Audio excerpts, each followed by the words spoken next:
Euclidean geometry sketch. But then I think on your side you can mute your mic, but then you can always unmute it whenever you feel like you need to unmute it. See? So it says here, right, in the diagram, SBT. So SBT is basically a straight line, right? There's S over there, B over here, T down there. They say it here, SA and TC are tangents. So there's SA over there. No, they said SA and TC are tangents. So let's actually draw that. Oh, no. This was not there. It's actually not there at all. Okay. Well, as long as these lines don't extend and they don't meet each other at any point, it doesn't matter. It just means if they did meet somewhere, it was not going to be useful to us anyway. So it's fine. Let's leave that part out. So they say it here, SA is a tangent to the circle.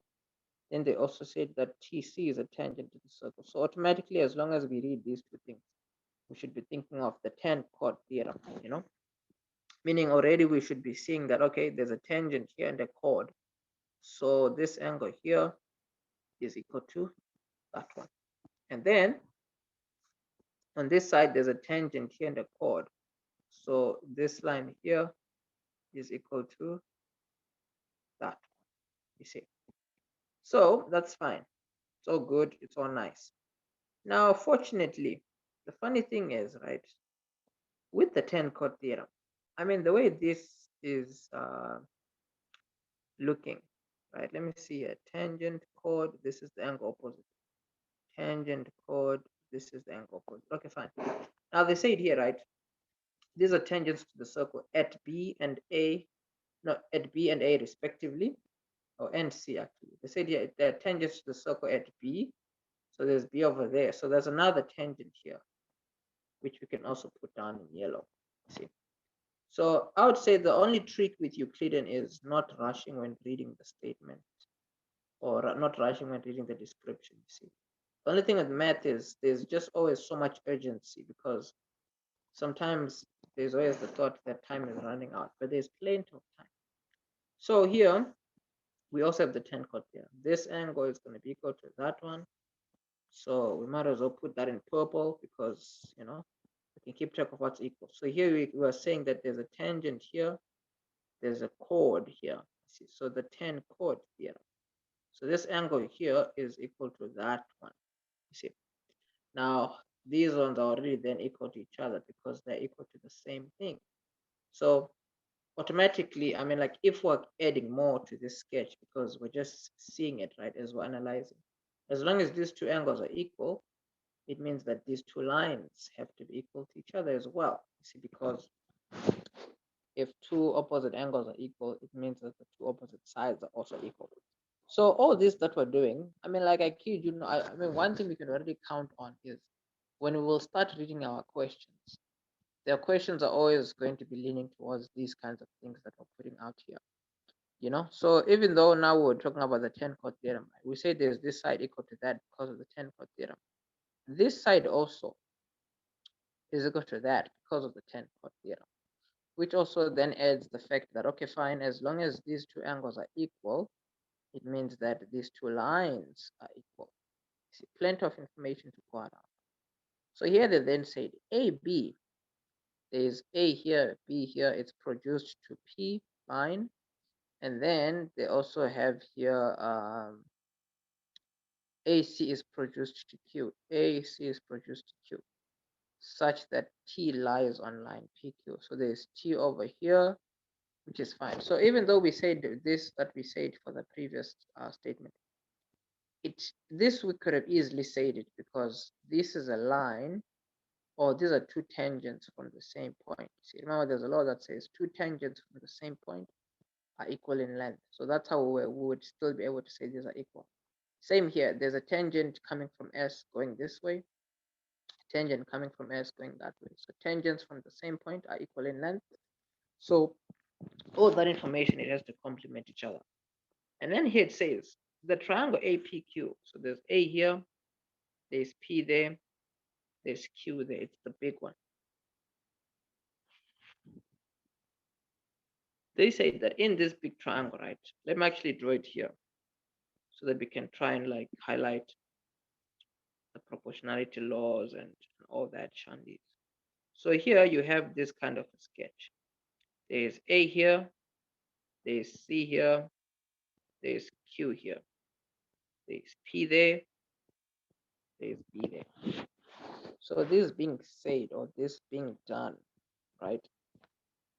They told us that AB, which is this, AB over AP, right?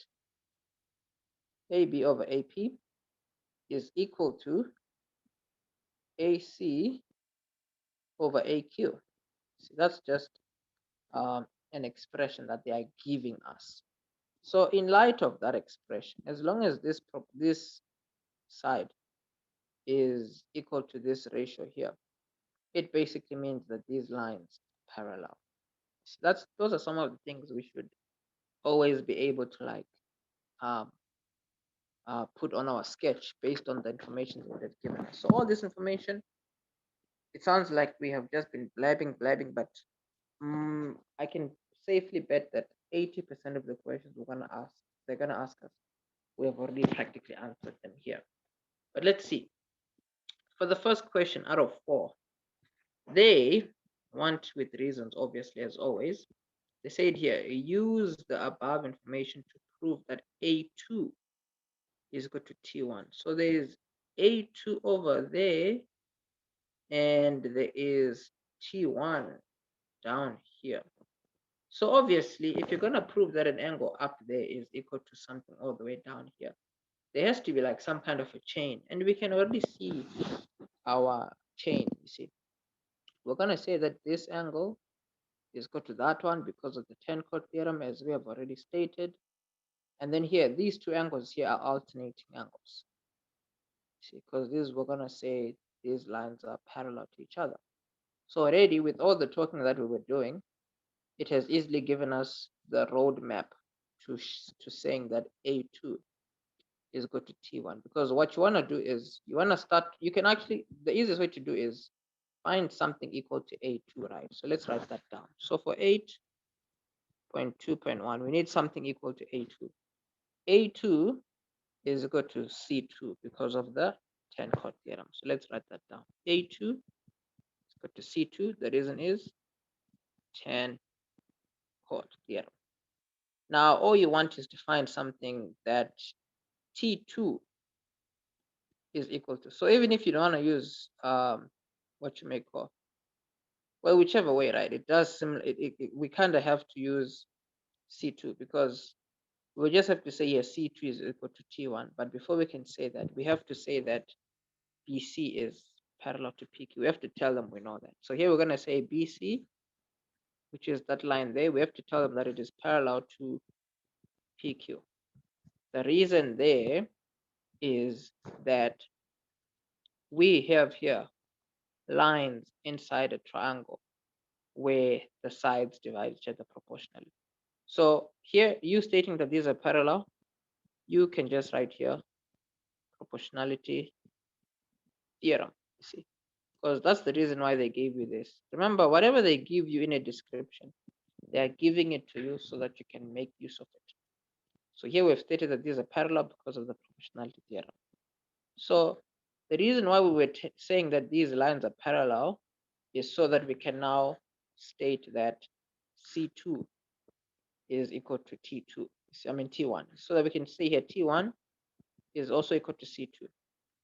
Now our reason for that here is just alternating angles, you see, which is all we have been wanting to do. All we needed to do was to find something A2 is equal to, and then something that T1 is equal to, and we did that. So because these are both equal to each other, or because they are both equal to the same thing, we can conclude and say, therefore, A2 is equal to T1. Answer this is a 4-mark question. Because practically speaking, you're just going to get 4 marks from all of this. So that settles this question. See. With the next one, they want us to prove that A, B, C, there is A here, B here, C over there. They want us to prove that that triangle is similar to triangle T, C, and Q. So this one here, they want us to prove that it is similar to that one over there. Now, when you're proving similarity, the one thing you always need to remember is that the one way to prove similarity between two triangles, 99% of the time, right, which is practically all the time, you want to make use of the question in itself. So the question here is saying that you should prove that triangle, and you want to take note of how they've labeled these triangles. They called this triangle A, B, C. They want us to prove that this triangle is similar to triangle T, C, Q.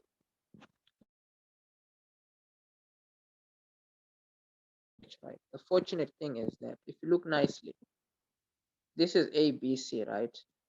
And then the other triangle is TCQ. So automatically they're trying to tell us that the A here is, let me actually try and color code it according to what we're going to do. They're trying to tell us that the A here is going to be equal to the T over there. And that's already something we have.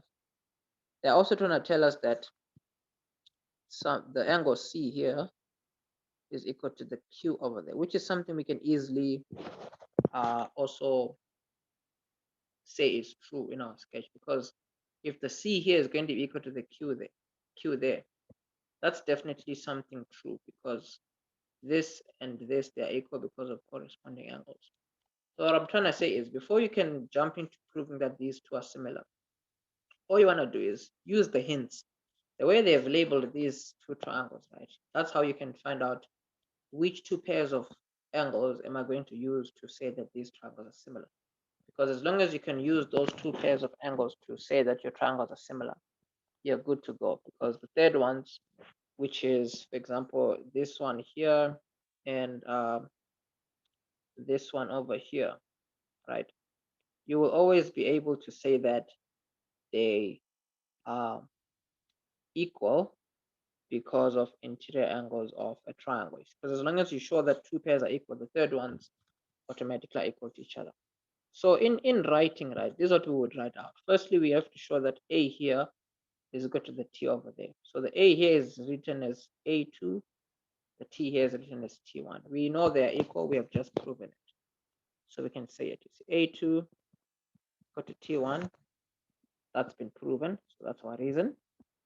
For the C and the Q, we say that the C3 here is equal to the Q over there. The reason is corresponding angles. Corresponding angles.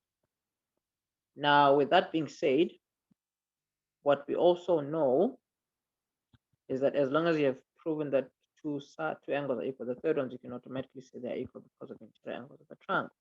So in our case here, it's B2. We're going to say it is equal to C1. So B2 here equal to C1. The reason will be interior angles of a triangle. So now we've shown that all three angles of one triangle are equal to all three angles of another triangle. So as long as we have managed to do that, we can then conclude and say, therefore, these two triangles are similar. See, so here, therefore, triangle ABC is similar to triangle TCQ, like that, you see. So you write out this statement. Now your reason for saying that these are similar is that you've proven that one angle, another angle, and another angle are equal.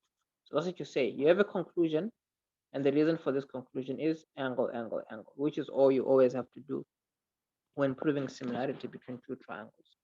When you would have proven that they are similar, right, based on the three things you'd have written down, you would say that you would then end up by saying that your triangles are similar because A, this is to say an angle and another angle and another angle are all equal to each other. That's how you always prove similarity. It's always going to be a matter of showing that all three angles of one triangle are equal to all three angles of another triangle. See? So that deals with 2.2. With 8.2.2. With 8.2.3, right? What we have here is more like a classic question, if I can put it out, because the idea with something like 8.2.3 is that the shape they're referring to, right? They said here, we should prove that AB, so there's A here, B here, T here, and Q, which is this shape over here. Let me just redraw it. There's A somewhere there, and there's B somewhere there, and then there is T somewhere there, and then you have Q somewhere there. So with all this being said, right, they want us to prove that this is a cyclic quadrilateral.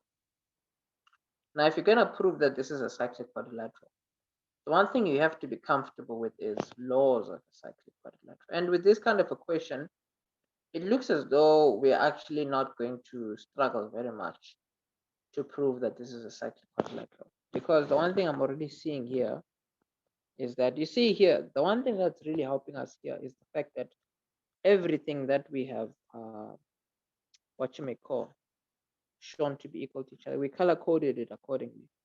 Now, the one thing we're seeing here is this is in green and this is in green, which is good.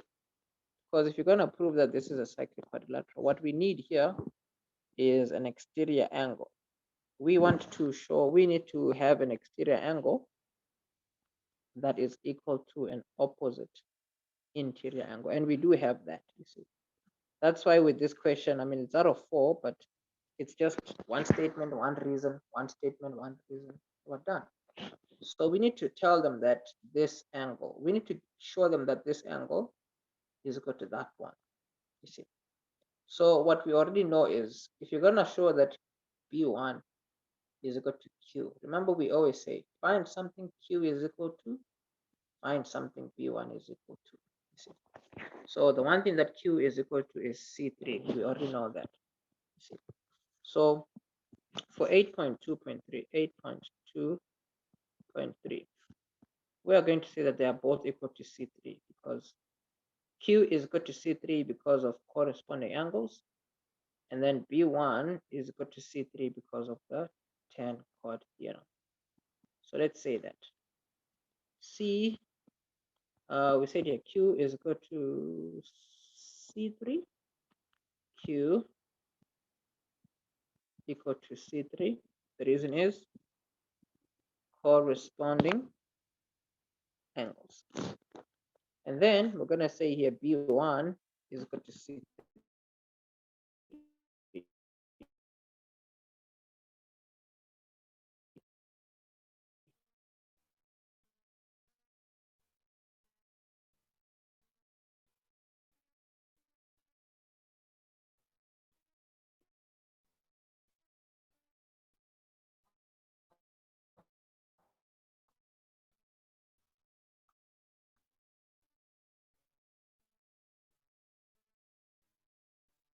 B1, which is what we want to do. We just want to show them that this angle, which is an exterior angle, is equal to this one, which would be the interior angle of this cyclic one.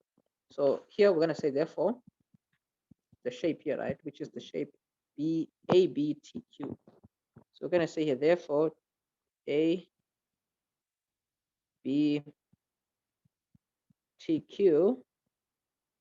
is a cyclic quad.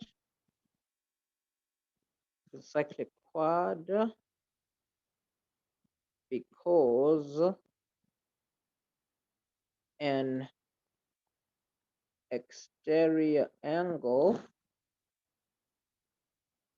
is equal to an opposite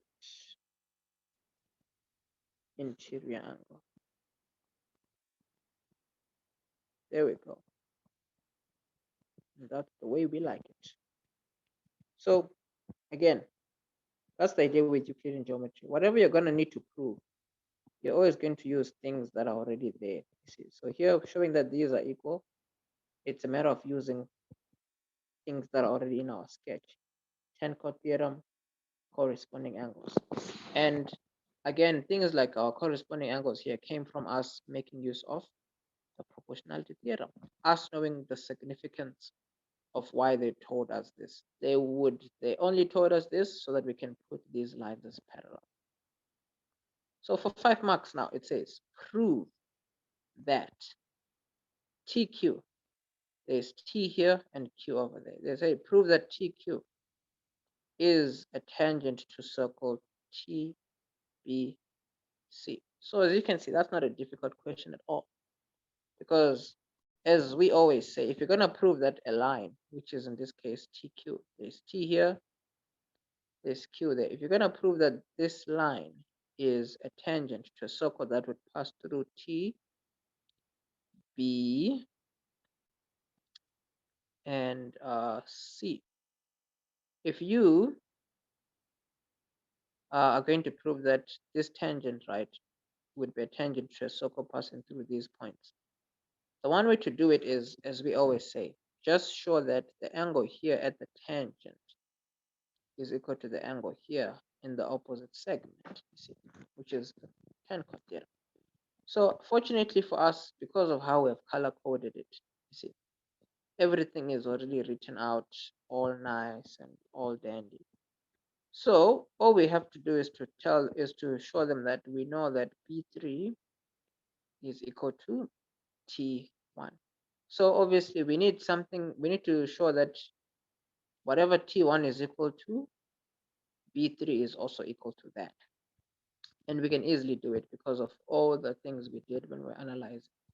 We say that these lines are equal because they are tangents from the same point. So let's tell them we know that. Because when it comes to answering questions, right, you have to tell them what to know so that you can use it. You see. So let's tell them that BT is equal to CT because they're tangents from the same point. So let's do it. So here, BT is equal to CT. The reason is tangents. Oh, right, it's a bit better. The reason why these two lines are equal is because they are tangents from the same point. Tangents from the same point. Let's do it. Tangents from the same point. Now, because we have stated these to be equal, we can now then say, therefore, B3 is equal to C2. So here, therefore, B3 is equal to C2. The reason for that is angles opposite equal sides.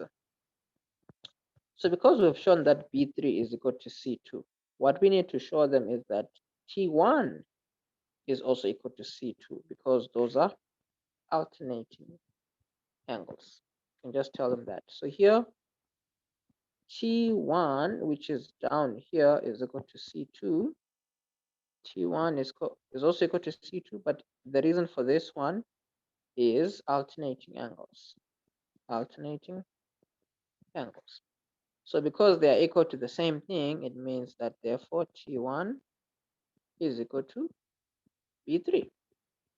So because we have shown that T1 here is equal to B3 over there, which is what we want, we can then tell them why TQ is a tangent to the circle that would pass through TBC. It's just the converse of the 10 chord theorem, which is what we say when we prove these kinds of questions.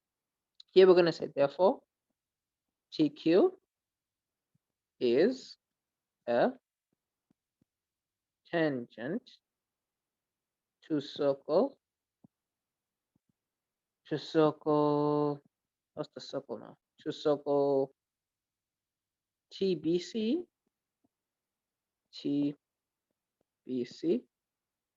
because no, you can just actually say this TQ is a tangent to circle TBC, and then you can just say comma converse of 10 chord theorem of 10 chord theorem. There we go. And you will get 5 good marks for that. You see, statement, reason, that's probably like 4. These two probably they go together. So that'll be your 5th mark here for this question. So what you can take note of here is, you see how we made use of the proportionality theorem by adding our parallel lines here. You can see how important a role these parallel lines played. Because without these parallel lines, there's no ways we were going to get 8.2.2, and then eventually we're not going to get that, and eventually we're not going to get that. So this is an example of where the proportionality theorem comes in, so that you don't think it's always crazy stuff.